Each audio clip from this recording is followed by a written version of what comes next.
Larissa. But I took her on a spot date, and she seemed cool so far. So how you like my outfit? I like ghetto hood. That's why we here together. Am I on your bracket? You right on the borderline. So I decided to put up on her for the second time. Gotta get to know a little better. You sure? Check. Yeah. Put your mouth on it. Don't be scared to put your mouth on it. I'm looking for the right man to up my status out here in Miami, so I'm gonna still keep Michael in play, but last time I seen Michael, it was very awkward. Get you. But I really like Trick. You know, I'm a giver. Good, I like to receive. Of course, there's a few things that need some TLC. Precisely. Use what you got to get what you want, all the while. Whenever I see Boots, Larissa, and it's in this form of self-deprecation at any rate, let alone fighting over Michael fucking Blackson, let alone having delusions of grandeur of thinking that she is New York Tiffany Pollard, let alone her having delusions of grandeur thinking that she's on the status of even Omarosa. Bitch, like Monique told her ass at charm school, when you do clownery, the clown comes back to bite. Tisk! Like, and with that I gotta know, Boots, look at the material. His fiance is Asian. His secondary baby mama is some sort of light-skinned Afro-Latina. Both of them be crashing out on him. Even more so the Afro-Latina chick that is his secondary baby mama. But when Boots crashed out on him, he threatened to call the cops. But you feel bucked up because he eat your pussy. Meanwhile, these other women crashed out on him and it's just, okay, whatever. He respond how he respond. And I felt also one of his responses to Nadia, his Afro-Latina baby mama, where he was like, you want to play these games, I'll just get custody of the kid. Like, I don't have no problem getting custody of my son. And bitch, you'll be paying child support. You don't have to worry about being a single mother. You want to play games just because me and you having disagreements about whatever. He actually was making sense then. But in general, these other fair-skinned ladies snap on your ass every other day. But Boots starts snapping on you and you threaten to call the cops. Some shit just is what it is. And that is to say that, like, when you come across a man, and I personally, I don't feel like Michael Blackson is ugly. I don't care what you say. I don't care how you come for me. I don't feel like Michael Blackson is ugly. I feel like he is the epitome of, if you keep making that face, it's going to get stuck like that. All the while, naturally, I don't think Michael Blackson is ugly. I feel like he has very beautiful features. He has very beautiful black skin, is very well polished. He has good, beautiful, thick lips, and like a plethora of other physical features that make him attractively fuckable. So I don't think the girlies are wrong for wanting to fuck him. But when you look at the material, when you look at the fact that he is a man that clearly is committed to self-deprecation as a form of a way of making a living, honey, in more ways than one, he becomes the epitome of, you keep making that face, it's gonna get stuck like that. And bitch, you made it to the final four of Flavor of Love, and you want to come on Love and Hip Hop fighting over Michael Blackson, acting like you just so much more top tier because Michael Blackson eat your pussy, but he don't eat his fiance pussy. Bitch, more than likely it's because he feels inferior to her. It just adds up that the way that he carries himself, the way that he brands himself amongst a plethora of other things, it's very likely that he don't eat his fiance's pussy because she's a glamorized minority, quote unquote, and he may very likely feel inferior to her. So eating her pussy would be like, oh my God, why the fuck would I do that and make myself feel less of a man or whatever? But when it comes to you, Boots, or a woman like Boots, who has that phenotype and characteristic, he's gonna threaten to call the cops on you. Despite the fact that he has several other women who so happen to be fair-skinned and such going off on him and crashing out on him, he's gonna threaten to call the cops on your ass. And that's fucked up. All of that is fucked up in combination. Like, his fiance is not getting a truly special experience of him. His baby mama number 2 is not getting a super special experience of him. Nobody is getting a top tier experience of him because he doesn't see himself as a top tier nigga. And that shows in a plethora of ways that he treats himself and presents himself to the world. So when it gets down to the cricks and crannies of, let alone in comparison, Boots, he threatened to call the cops on you. Amongst paying attention to his stage persona, girl, look at the material. This is a self-hating black man. And when we unpack Boots' material, We have to assume that it's a self-hating black woman afoot as well, looking for extra validation through a self-hating black man, which doesn't make any fucking sense, because when you do clownery, the clown comes back to bite. All kinfolk ain't skinfolk, all skinfolk ain't kinfolk, for we wrestle not with flesh and blood, but with the principalities of good and evil. And when you do clownery, the clown comes back to bite. You fighting over this self-deprecating dark-skinned man with these quote-unquote model minorities, thinking that you special because he eats your pussy. All the while, you crashed out on him the same way that the model minorities crashed out on him, and he threatened to call the cops on you. Certain things have to be emphasized specifically for a reason. And he is not right. He's wrong as fuck. This all just goes back to understanding what you represent to people beyond what they represent to you. Michael Blackson showed so much so what dark-skinned black women represent to him when he threatened to call the cops on Boots, as opposed to the other lighter-skinned women who've been cussing him out to and fro for all of the reasons that he deserves to be cussed the fuck out and some more shit. But he threatened to call the cops on the dark-skinned woman. That shows you more so who he is and how he sees himself. Protect yourself at all times. Whereas the woman who likely reminds him most of himself, he threatened to call the cops on. All the while, that same woman would likely be most reluctant to calling the cops on him, as opposed to the other model minorities that he is reluctant to defending himself against. Just certain things that have to be pointed out. And be clear, if he was doing some shit, like being violent with any woman, like somehow, any woman would deserve to call the cops on him, and he would deserve to have the cops called on him and whatever, respectively. Okay? Just being very clear. All the while, all these women been cussing him the fuck out. All these women been rightfully cussing him the fuck out. But the dark-skinned woman who cussed him the fuck out, he threatened to call the cops on. You got to understand what you represent to people and what certain types of people and things represent to other people, because it lets you know more about them. Big team sunshines and sons of bitches. I just want to say it. Anyway. Child, this damn a situation with Bucket and Trina on Love and Hip Hop Miami just grinded my goddamn gears. Because, first of all, bitch, y'all doing a movie together. Ain't no requirement for you to like the bitch. Motherfuckers do movies and shows together all the time and don't fuck with each other or whatever. Okay, if y'all characters is cool, act like you like the bitch. Hell, use the actor. Act. Motherfucker, act. Act like you like the bitch. Okay? If y'all characters ain't cool, then I guess you ain't gotta act that hard now, do ya? The fuck? Like, for real, and I'm gonna reiterate it verbally. It says more about you when you are viewing something or someone who has so much to offer, and all you can focus on is titties, ass, and dick. That says more about you. Literally, it says more about you. Art reflects reality, and a reality is people got titties, ass, coochie, and dick, and people be fucking, and people be nasty and freaked out. Like, stop the fucking madness. If we don't be anything, be fucking for real. And the reality is, people got titties, ass, dick, pussy, and be freaked out and fucking. And you don't have to like nothing that you don't like. You really don't. But when there's a consistency of certain people that show up for something every opportunity just so they can complain about titties, ass, pussy, and dick, it gives that you're really low-key aroused and you feel guilty about it. And so you're projecting your guilt and your shame onto the content and onto the writer, because you feel some sort of shameful arousal from what you're observing, what you're looking at, and what you're so heavily focused on. You're projecting and deflecting and acting like the writer is out to get you. No, you're just aroused. And if you're disturbed by what you're aroused by, there's therapy for that.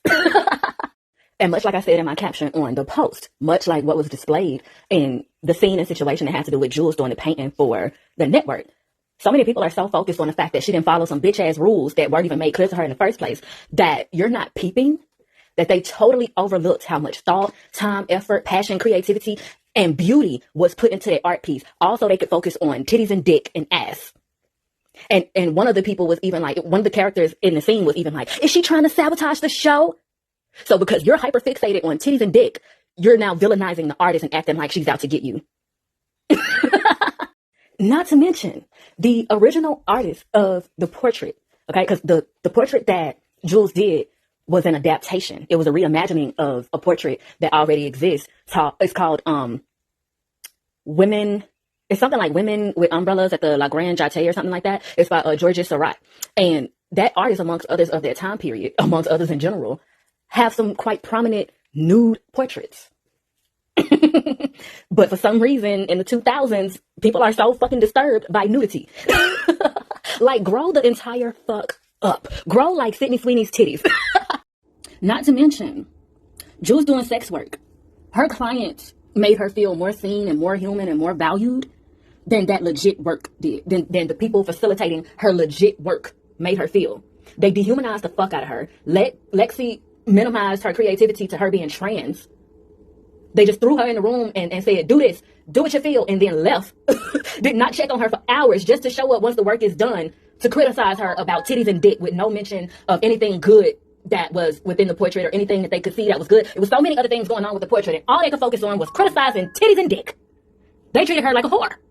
They treated her like a robotic, disposable whore.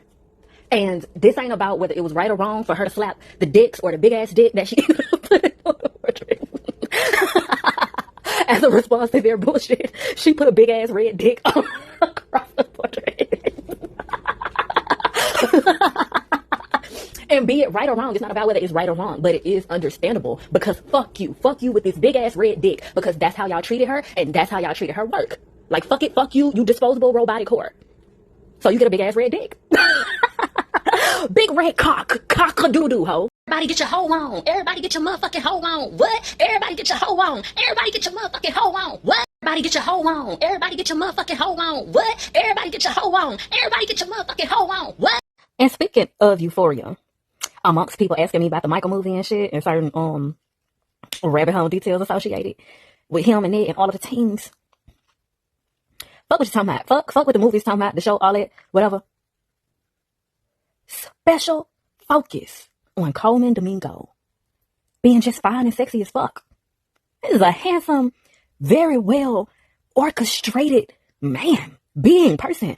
This man is so damn sexy, beautiful, fine as hell. I don't care that he gay. He still look damn good to me. Nigga fine as hell. We don't talk enough about that. Like, yeah, shout out to his acting skills. Absolutely. Yeah.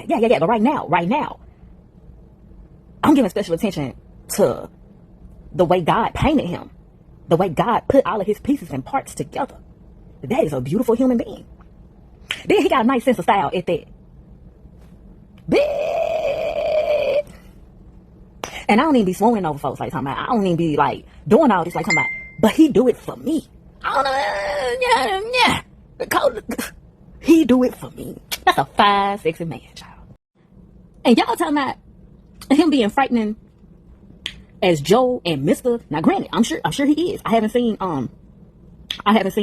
the Color Purple musical, and I haven't seen the Michael movie yet. I've seen some clips, and I know he doing his damn thing. You know what I'm saying? All the while, did y'all not see Candyman?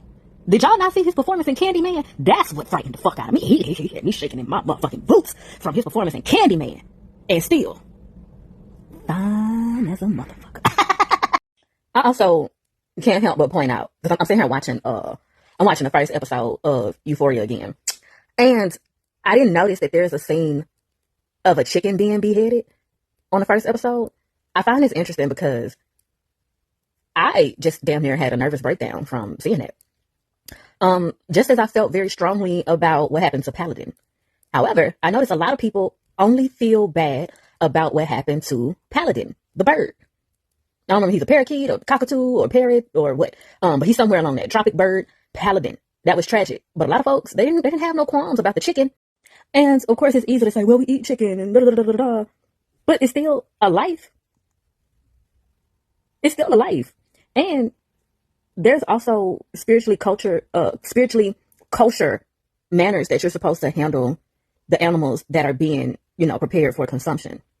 There are still certain spiritually hygienic and, respectful ways to handle the animals in the process of preparing them for, your consumption. And that wasn't it. So I also feel like that's there very intentionally. It's a lot of bird symbolism I'm noticing, but also I ain't give a fuck about the chicken, because when you kill the animal in such a way, you cause it to release a series of negative emotions and adrenaline and cortisol and such, amongst its death. And therefore, when you eat it, you consume that. You consume its anxiety, its fear, its stress, and all of that it went through being killed. But there are kosher manners that you can kill an animal for consumption where it's like just a flash, where like they don't feel anything. So therefore they don't release all those negative frequencies through their body. And therefore when you consume it, you don't consume all those extra impurities and such. So yeah, I feel like the symbolism there is also amongst when it's a bird, let alone a white bird. And mind you, Lori has multiple birds. She has a plethora of birds, but her favorite bird, so happens to be a white bird. It's also been made very apparent that Lori and friends are racist. So interestingly enough, a lot of people didn't give a fuck about what happened to the chicken, but felt so strongly empathetic and such, even for Lori, as it concerned the white bird being killed. And again, I know it's easy to be like, fuck the chicken because we eat the chicken. Yeah, because you let society tell you how to think and feel about every motherfucking thing instead of making your own, decisions and acknowledging your own thoughts and feelings independently and all that type shit. But also, if you travel abroad, there are certain places, like the Cayman Islands, for instance, where chickens roam in the manner that squirrels roam in the United States. And you cannot just fuck over them chickens. Them chickens got rights. And yes, they still eat chicken. Again, it's a way to go about things. There are places that hold chickens at high esteem because they have prominent spiritual symbolism and such as fertility and purity. And baby, that fucking chicken had a life, had a spirit, had a name. You think you own every land that you land on. You think the earth is just a big thing you can claim. But I know every rock and tree and creature has a life, has a spirit, has a name. You think the only people who are people are the people who look and think like you. But if you walk the footsteps of a stranger, you'll learn things you never knew. And y'all said this season ain't got no substance, all because you hyper-focused on titties, ass, coochie, and dick.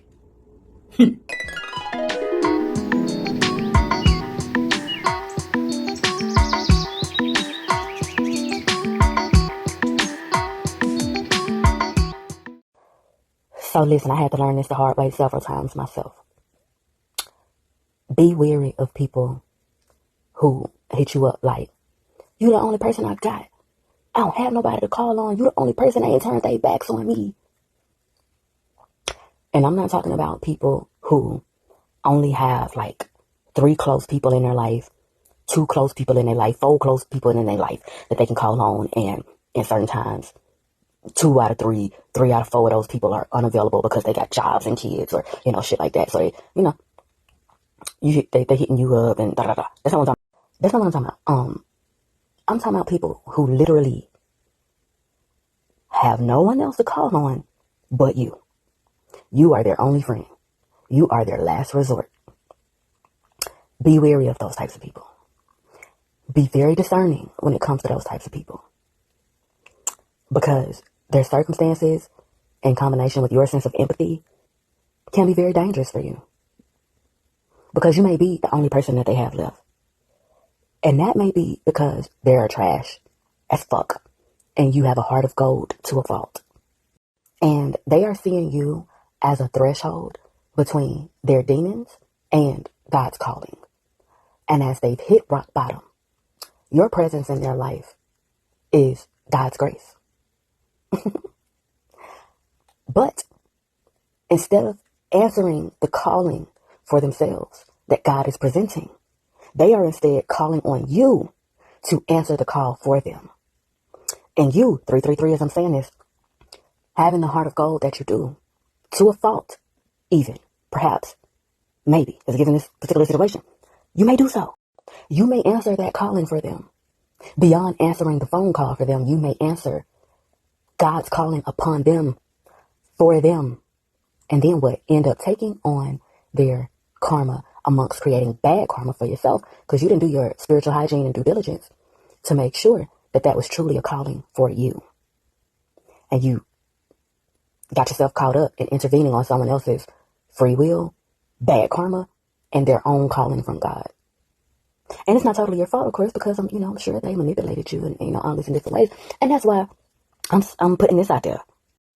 It's a difference between certain people having very small collectives of support versus someone having no support but you. Some people and certain types of people don't learn until they are isolated completely. And they don't have anything or anyone else to distract them from themselves and their own bullshit. And that's also why I said what I said the other day about old girl who was talking about she teaching women how to teach niggas what not to do to other niggas. No, you're giving them material to justify their recreations of trauma and their trauma responses upon women. Just like there's a type of abuser for every personality type, there is a type of enabler as well. There is a type of flying monkey. And sometimes, just like there are people pleasers who are, just lost in the sauce and conditioned to be that way, or they don't feel like they deserve more or to receive and this and that, so they just give and people please. And there are also people pleasers who are narcissists, who love to do things for people, who love to please people just to say that they did, just for other people to mention their names and saying, this person pleased me so good. And when you have spiritual healing abilities and such the nature, it's very easy to get lost in the sauce of the egotistical boost that can come from that. And a lot of people do. And that's how they end up enablers and people pleasers from sociopathic and narcissistic places. Often not even realizing that that's what's going on. Often they feel entitled, like a lot of toxic church mothers. They think that because they are anointed and gifted in a spiritual sense, that they can't be impure. But dark empaths are a thing.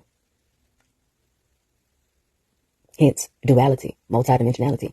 Just like as we are humans, we are spirits having human experiences, and we consist of both demon traits and godly traits. We consist of both good and evil, and that is why we have free will, so that we can choose what we want to be more invested in. And like a broken clock can be right twice a day, a perfectly fine clock, seemingly, perfectly fine clock, can also glitch the fuck out. Because that's the world we live in. Nothing and nobody is perfect.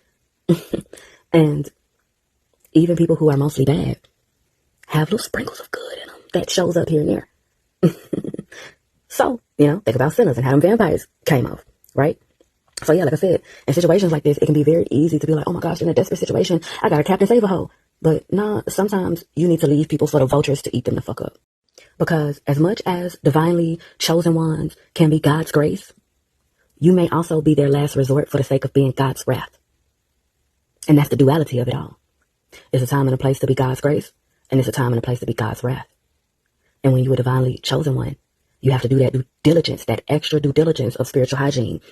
Whenever somebody comes upon you asking for something, needing help, or whatever what have you, it is not wrong, it is not sinful, it is not selfish for you to tune in with God, your divine realm, pray, whatever what have you, meditate to see, is this truly my calling? Am I supposed to be your grace right now, or am I supposed to be your wrath? And being God's wrath it don't always mean that you crash out on a person or tell them, oh, that's what you get, walking around here lying, thinking that you're slick, but you dumb. You stupid.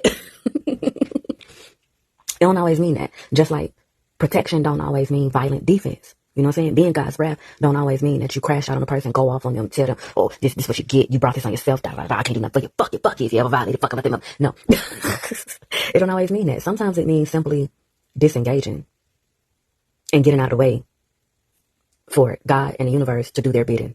Period. Something just occurred to me too in the midst of all of that, and it's interesting how the color purple was channeling heavy through one of my most recent readings. But something that just occurred to me in a channeled sense is when Celie says at the end of the color purple to Mr. Everything you done to me already been done to you. I don't know how many people actually caught what's being communicated there for real. I think a lot of people interpret it the way I originally did, which is like, in a sense, in simple terms, she's casting upon him what he's done to her. But it coming to me how it's come to me now, I don't think that's what's going on at all. It's occurred to me that what she's communicating is, everything you've done to me already been done to you. You wanted to, all this time, you've been treating me like shit to make yourself feel different, to make yourself feel big. You've been belittling me, you've been beating me down to make yourself feel tall, to make yourself feel superior. But the whole time, everything you've done to me already been done to you. So everything you've been doing to me is a trauma response. And you trying to feel different from where you come from. You trying to separate yourself from where you come from, all the while steady recreating where you come from through me.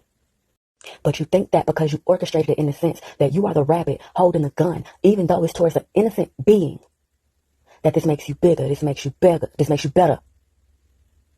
This makes you different. This makes you separate from where you come from. But it don't. Because everything you done to me already been done to you. And look at how Celia turned out. Celia did not become Mr. She just started doing to other people what he did to her, what her stepdaddy done to her, or what several other people did to her just the fuck because. So that's what, no, you want to try to be different. You want to try to prove that you're different by becoming what you despise. All the while, bitch, I'm the difference. Not just because I was chosen to be, but also because I choose to be. Everything you done to me already been done to you. And that puts a person in a position where they have no choice but to see shit for how it is. That all this time, you've been using the same methods done to you to do to somebody else to make yourself feel different. All the while, you are the same as the monsters who fucked over you.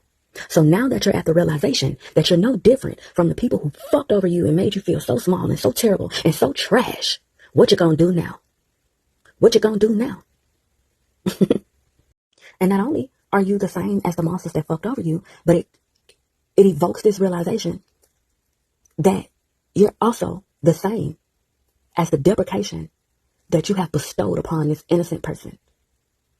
And now you are humbled with the realization that even though everything that's been done to you, you've done to them, and they came out bigger than you, better than you. Not only because that's how they are, but also because that's how and who they chose to be, despite you and your bullshit and everything that you come from. And I've heard the question asked many times, like, do you think Mr. reconnected her with Nettie and her children from a real place, from a genuine place? Or was it just to, like, save face? Was it from a superficial place or whatever? I was always leaning to the open-endedness, but with this revelation, I feel like it was from a superficial place. Because as far as he had made it being a trash-ass individual and it being justified and excused and enabled, I feel like he only has a certain level of capacity to truly grow at that point. Let alone, it's like some sociopathic narcissism type shit where it's like he got the message on a soul level in a way, but still in the human experience of it all, he was still being fucking abusive.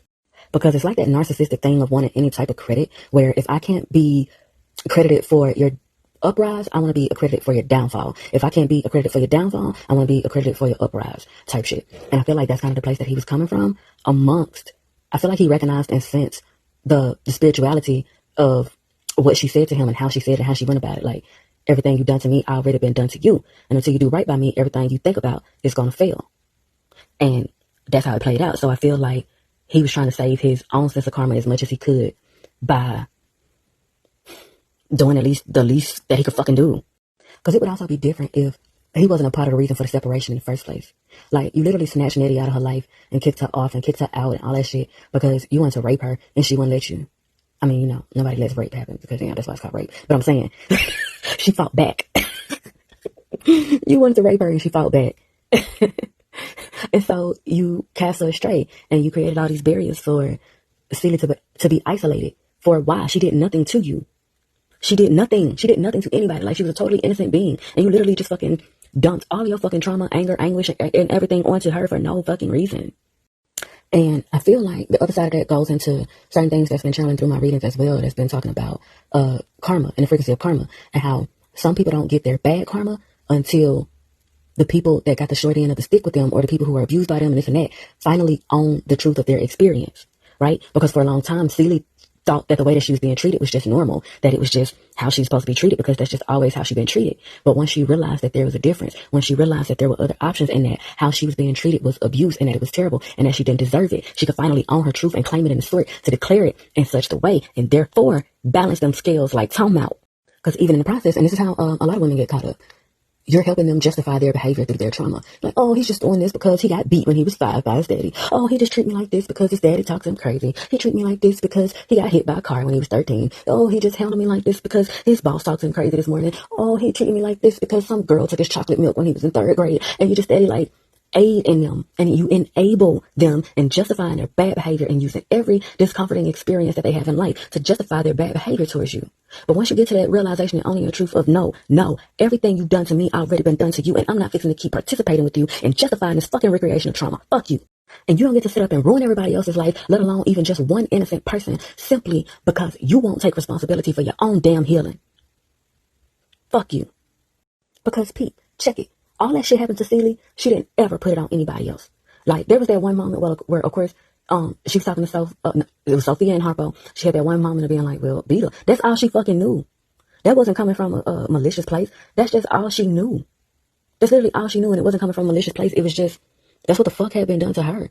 And from the time that she was checked, he had an issue out of her no more. And that's the thing. Some shit you don't know till you know. When you check somebody, that's when you really get to see, like, where they heart set, they soul set, they mindset really is type shit. Like when you check white people about being racist and you see how they react. All right, like I said, a broken clock is right twice a day, and a excellently functioning clock can still glitch the fuck out. That was one of Celia's glitches. All the while, she didn't go out of her way to inflict her bad times onto other people just to make herself feel better. If anything, she went out her way to try to make shit better for other people and make things easier for other people. And a lot of us are living lives like that. And instead of, oh, well, they got this and they got that. And yeah, you got your own problems too. And you don't be inflicting them upon other people. You got your own traumas. And you don't be going out of your way to recreate them for other people. So again, once you get to that point of everything you've done to me already been done to you, and you didn't have no empathy. You only care when it's being done to you. Everything bad you've done to me already been done to you. And you sat up there doing it to me gleefully, happily, as a lifestyle. Feeling prideful, feeling respectable, and fucking me over and fucking me up the way that several other people and things and situations have done you. But when it was happening to you, you recognize you're a victim. You recognize it's wrong. But then you sit up and you do it to me. You do it to innocent people. And you don't give a fuck. Let alone the fucks you give are for yourself, for you to feel big, for you to feel good, for you to feel boosted and successful because you are oppressing other people. Using your experience of oppression as the justification. That says more about you. So everything you even think about is going to fail. It's going to fail, bitch. And it's not because of, well, you know, God's wrath will come down about his people, you know. But just speaking in simple terms, it's not because your victims rage, war, revenge, and this and that. No, they rightfully own their truth of their experience of you. And made it inevitable for you to own the truth of your own experience and who you are. And the fact that you had the opportunity to make a real difference, but instead you chose to recreate trauma for how you felt it would benefit you if you were the one inflicting the trauma. Go to hell, Joseph. And everything you think about is going to fail because you operate in failure. Because what you committed your life to is recreating failure-ass frequencies. All because you wanted the ego boost from being a rabbit holding a gun. But you put the gun on innocent people, so you're a pussy-ass bitch. You didn't put a gun on the people who did you wrong. You didn't put a gun on the people who traumatized you, on the people that violated you and oppressed you and this and that. You put it on innocent people. So yeah, everything you think about is going to fail because you're a fucking failure. You're a failure because you choose to be, because you choose to operate in a failure-ass mentality of allowing everyone and everybody else to be justification for you to operate in failure-ass fucking frequencies. Go fishing, baby. But hold on, Holiday. Hold on, Holiday. Because that low-key high-key correlate with what the fuck I was just saying about certain people that come about and they like, oh my gosh, I ain't got nobody, you my last resort, da da da da da. Because when Mr. came upon Celie and Nettie's stepdaddy, that was his circumstance. He ain't had nobody but them kids. He didn't have nobody. He ain't had nobody else to call on but them kids. People didn't start showing back up in his life and like a liveliness and presence of good, fun people didn't start showing back up in his life until he got Celie. And in that case, I would have to say that Celie was both God's grace and God's wrath. And I'm going to leave it at that for now. Go fishing, baby. Yeah, because no, you don't get fucking brownie points for doing what the fuck you should have done in the first goddamn place. You ain't have no business casting that girl's sister astray, let alone creating all of them barriers and facilitating all of them barriers for her being able to reconnect with her sister, let alone her kids. All of that shit could have been done long fucking time ago from when the fuck you actually decided to do it. So nah, Mr. Still ain't shit. I don't give a fuck what the fuck he did by the end of the movie and damn near the end of his fucking life so he could try to bargain with God to get his bitch soul into heaven. Hell no, you're still going to hell, bitch, because you ain't had no business doing none of that shit in the first goddamn place, you pedophilic motherfucker.